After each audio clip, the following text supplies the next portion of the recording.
आज का टॉपिक है प्रोनाउन। आज हम समझेंगे कि प्रोनाउन कितने प्रकार के होते हैं, प्रोनाउन क्या होता है, इसके बारे में आज हम पूरा A to Z जानकारी प्राप्त करेंगे। तो सबसे पहले आते हैं डिफिनीशन पे। ध्यान से समझिएगा डिफिनीशन क्या है।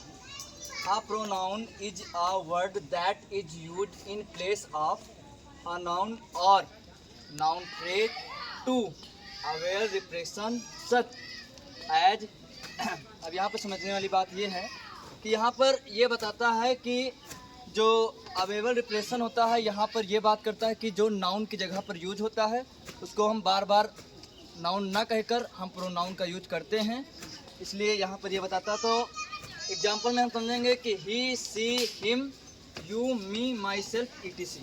यहाँ तक आपका नाउन का डिफिनीशन हमने समझा दिया, एग्जाम्पल भी समझा दिया। तो आज बात करते हैं एग्जाम्पल में, और इससे अच्छे में जानकारी लेने के लिए तो हम आपको बताते हैं।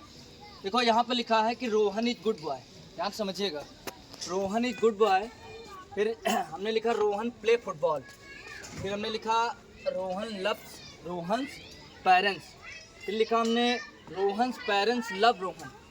अब आपको बड़े ध्यान से समझना है, यहाँ पर बार बार आपने देखा होगा कि रोहन रोहन आया है ना, क्या आया है, बार बार आया ना।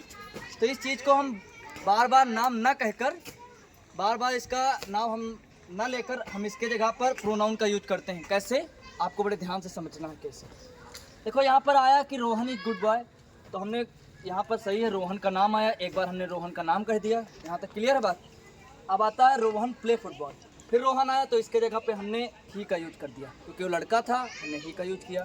क्लियर है बात, समझ में आ रहा है सबको। अब आपको यहाँ से समझना है फुटबॉल। अब यहाँ से आता है कि रोहन लव्स रोहन। ध्यान से समझिएगा, रोहन लव्स रोहन पेरेंट्स, यानी कि रोहन जो है अपने माता पिता से प्रेम करता है, यहाँ पर बात आ रही है।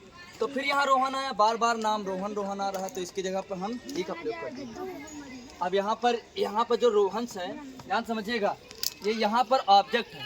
क्या है, ऑब्जेक्ट है। तो ऑब्जेक्ट की जगह हम हीट का यूज कर रहे हैं, क्योंकि लड़का है मतलब कि आदमी है, तो यहाँ पर हीट का प्रयोग। पेरेंट्स लव रोहन, रोहन की जगह पर हमने ही कर दिया। क्लियर है बात, बड़े ध्यान से समझ में आया सबको। अब दूसरा टॉपिक ये है कि आज हम जानेंगे कि प्रोनाउन कितने प्रकार के होते हैं। टाइप ऑफ प्रोनाउन क्या होता है, टाइप ऑफ प्रोनाउन।